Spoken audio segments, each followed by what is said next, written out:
आज प्रधानमंत्री नरेंद्र मोदी ने लखनऊ में एक उद्घाटन किया जिसमें 3 ब्राह्मण समाज में से आए नेताओं की मूर्तियां लगी है।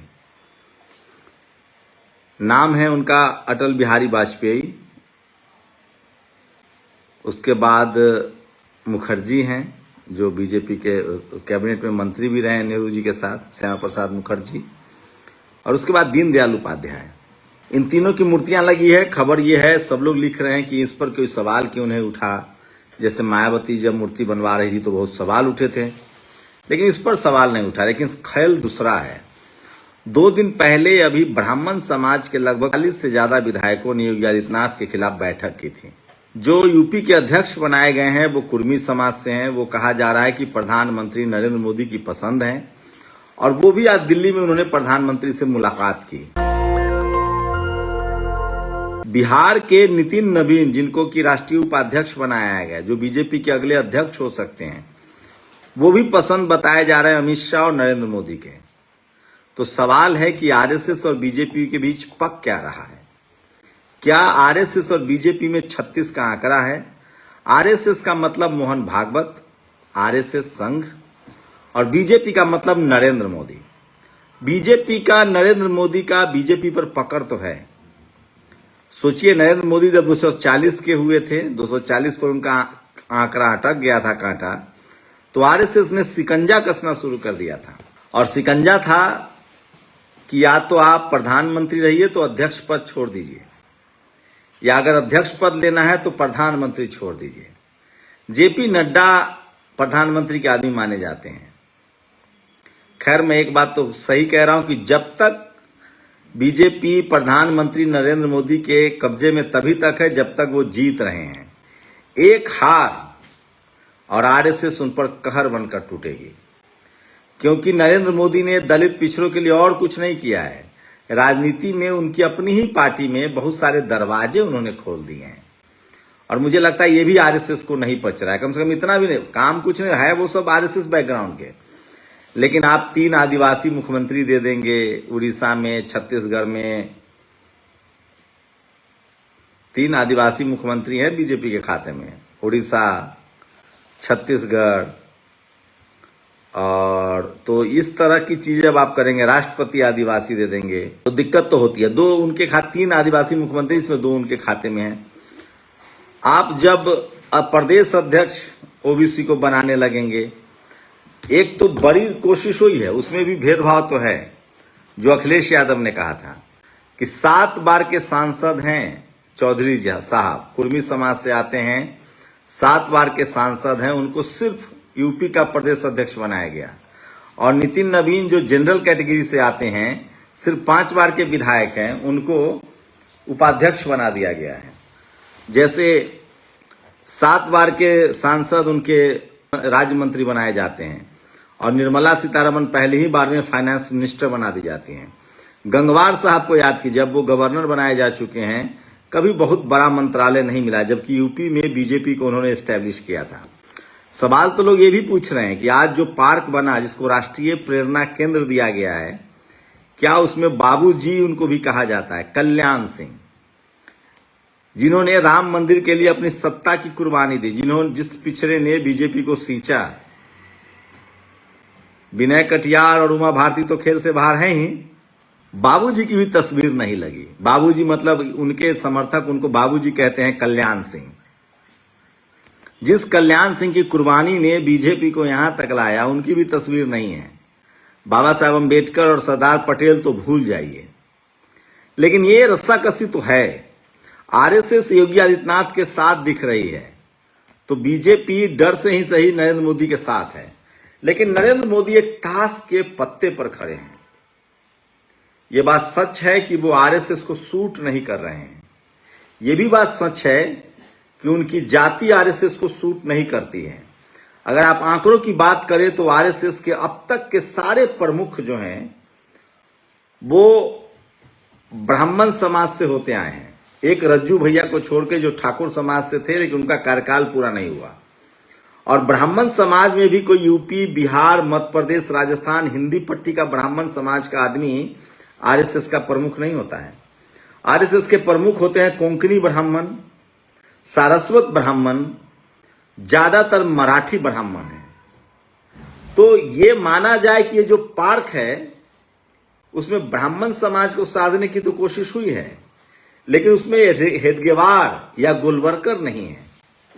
तो क्या ये नरेंद्र मोदी की चॉइस है? ये बड़ा सवाल है, क्योंकि इनॉग्रेशन करने तो वो गए हैं। तो नरेंद्र मोदी पूरी तरह से आरएसएस से किनारा चाहते हैं, क्योंकि श्यामा प्रसाद मुखर्जी अटल बिहारी वाजपेयी के पहले कैबिनेट में थे। दीनदयाल उपाध्याय भी, वो उनके कई सारे विवादित बयान हैं, लेकिन उसके बाद भी ठीक ठाक थे। अटल बिहारी वाजपेयी प्रधानमंत्री रहे, एक लिबरल नेता माने जाते हैं। तो आरएसएस चाहती, अगर इस पार्क में आरएसएस का प्रभाव होता तो हेडगेवार, गोलवरकर छूट नहीं जाते, उनकी तस्वीरें बनती, सावरकर की तस्वीरें बनती। खैर, ये आरएसएस का अंदरूनी मामला है। मेरी नजर बीजेपी पर है।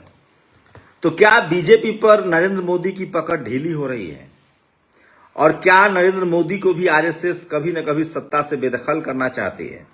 240 पर जब सिमटे थे तो मोहन भागवत के बयान बदल गए थे, सुर बदल गए थे, और वो कांग्रेसी बन गए थे। उन्होंने तो यहां तक कह दिया था कि 75 की उम्र हो रही है, मैं भी जाऊंगा, मोदी जी को भी जाना चाहिए। नाम लेकर नहीं कहा था, लेकिन कहा था। यहां तक कह दिया था कि किसी को इतना अहंकारी नहीं होना चाहिए। लेकिन उसके बाद नरेंद्र मोदी ने फिर back to back Nitish Kumar को साधा। बिहार जीता, हरियाणा जीता, दिल्ली जीते, महाराष्ट्र जीते, जैसे जीते, और नतीजा फिर से बीजेपी बैकफुट पर है। दरअसल आरएसएस चाहती है कि एक जोशी साहब हैं, जिनका नरेंद्र मोदी से 36 का आंकड़ा है, जब वो मुख्यमंत्री बने तो उनको गुमनामी में जाना पड़ा, संजय जोशी, उनको अध्यक्ष के पास तक लाना चाहते हैं। तो एक बड़ा खेमा है। लेकिन देखिए, अभी तक तो नरेंद्र मोदी हावी हैं। मैं इसलिए कह रहा हूं, जो आदमी जमीन से राजनीति की ठोकरें खाता है ना, उसकी राजनीतिक समझ बढ़ तो जाती है। नरेंद्र मोदी की आप नरेंद्र मोदी के साथ हैं, खिलाफ हैं, लेकिन इग्नोर नहीं कर सकते हैं। नरेंद्र मोदी को जहां SC ST OBC समीकरण का ज्ञान है, नहीं तो इतनी ताकतवर पार्टी होने के बावजूद वो बीजेपी यूपी में और बिहार में गठबंधन करती है। और यही जो समझ है वो कांग्रेस के पास नहीं दिखती है, यहां तक कि रीजनल पार्टियों के पास नहीं दिखती है। सपा, बसपा, आरजेडी गठबंधन करने में कंजूसी करती है। उनके अपने अपने हित हैं, अपने अपने स्वार्थ हैं। लेकिन बीजेपी को पता है कि सिर्फ बीजेपी के नाम पर आप बिहार यूपी में चुनाव नहीं जीत सकते हैं। वहां आपको दलित पिछड़ों को साधना पड़ेगा, और वो ये बेहतर कर रहे हैं। यही जो राजनीतिक और सामाजिक समझ है नरेंद्र मोदी की, वो उनको आगे ले जा रही है। बेशक सही बात है, यही पर योगी आदित्यनाथ यूपी में मात खा रहे हैं। नरेंद्र मोदी को कशक है कि 240 पर सिमटने में यूपी गड़बड़ाया है। यूपी में अगर 40 सीटें नहीं गड़बड़ाती तो इतनी कमजोर नहीं होते नरेंद्र मोदी। और उनको लगता है कि कहीं ना कहीं योगी आदित्यनाथ जो सामाजिक स्ट्रक्चर है उसको नहीं साध पा रहे हैं, जिस तरह से SC ST OBC की नौकरियां चोरी। और इसलिए नरेंद्र मोदी को डर तो लग रहा होगा कि यूपी निकल गई हाथ से तो फिर उनकी वापसी नहीं हो पाएगी, ये बात तो तय है। और योगी आदित्यनाथ अपनी पकड़ ढीली नहीं करना चाहते हैं। तो क्या योगी आदित्यनाथ और नरेंद्र मोदी के जो लगातार अखिलेश यादव बयान देते रहते हैं कि केंद्र और दिल्ली में आंकड़े ठीक नहीं है, मेल मिलाप नहीं, ये सच है। तो क्या योगी आदित्यनाथ चाहते हैं कि वो मुख्यमंत्री बने रहें, लेकिन प्रधानमंत्री के लिए लोकसभा में कम सीट आए तो भी कोई फर्क नहीं पड़ता है? एक शह और मात का खेल तो नहीं चल रहा है, और इसका बड़ा नुकसान योगी आदित्यनाथ को भी उठाना पड़ सकता है।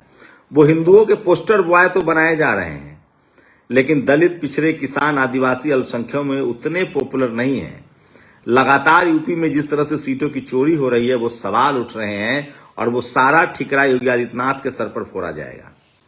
वो भले राजभर को साथ पा रहे हैं, निषाद उनके खेमे में है, अनुप्रिया पटेल भी उनके साथ है, लेकिन उसके बावजूद वो हारे हैं यूपी में 40-41 सीटें। सवाल है कि यूपी में कुर्मी, यादव, कुशवाहा एक साथ है, निषाद भी आ सकते हैं, क्योंकि सामाजिक राजनीतिक धरती है, और दलित समाज भी बीजेपी के साथ नहीं है। बिहार में खेल उलट था।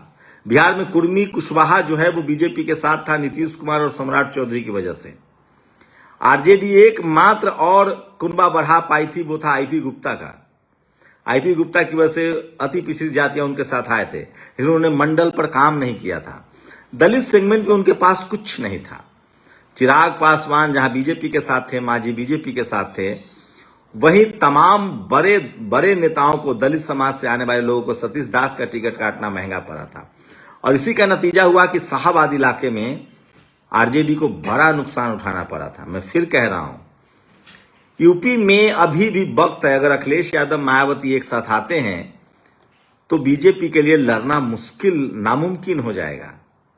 ये बड़ा सवाल है। उसके बावजूद अखिलेश यादव ने जिस तरह से पीडीए की बात कही है, जहां बीएसपी बहुजन हिताय बहुजन सुखाय की बात कह रही है, सर्वजन हिताय सर्वजन सुखाय की बात कह रही है, अखिलेश यादव पिछड़ा दलित अल्पसंख्यक कार्ड खेल रहे हैं। और अगर उन्होंने कुर्मी, यादव, कुशवाहा को जोड़ लिया, निषाद और दलित समाज को जोड़ लिया, तो उनकी लॉटरी लग सकती है। क्योंकि योगी आदित्यनाथ से बिहार वाली हालत तो नहीं है। योगी आदित्यनाथ सवर्ण समाज के सीएम है, ब्यूरोक्रेसी पर उनका कंट्रोल है। बिहार में कम से कम नौकरियां इस तरह से दिन दहाड़े चोरी नहीं होती है। नीतीश कुमार खुद पिछड़े समाज से हैं, सम्राट चौधरी पिछड़े समाज से हैं, चिराग पासवान और मांझी दलित समाज से हैं। ये बड़ा फायदा वहां गठबंधन को है। तो बिहार में गठबंधन जीती है, बीजेपी नहीं। आज नीतीश कुमार बीजेपी से हट जाएं या मुकाबले से वो बैठ जाएं तो फिर आरजेडी और बीजेपी में आरजेडी बाजी ले जाएगी। लेकिन यूपी में खेल उलट है। यूपी में खेल ये है कि वहां कुर्मी, यादव, कुशवाहा एक साथ एक घाट पर पानी पीने को मजबूर है। क्योंकि जब 69,000 शिक्षक की भर्ती का मामला हो, लेखपाल हो, सबको नुकसान हुआ है और ये चुनाव में दिखेगा। ऐसे में अगर बीजेपी कोई ओबीसी पिछड़ा मुख्यमंत्री घोषित नहीं करती है, कुर्मी या कुशवाहा, तो बड़ी मुश्किल में पड़ जाएगी यूपी में। योगी आदित्यनाथ नैया तो नहीं पार करा पाएंगे, जिस तरह के अंदाज है। तो क्या ऐसे में जो नए प्रदेश अध्यक्ष बने हैं वो मुख्यमंत्री के उम्मीदवार हो सकते हैं? ये बड़ा सवाल है। शुक्रिया। दस्तक की आपसे गुजारिश है कि अगर इसको बचाना चाहते हैं तो नेशनल दस्तक को सब्सक्राइब करने के लिए रेड कलर के सब्सक्राइब बटन को दबाएं, फिर बेल आइकन की घंटी दबाएं। नेशनल दस्तक को बचाने के लिए बहुत जरूरी है कि हर खबर को शेयर करें, लाइक करें, कमेंट जरूर करें।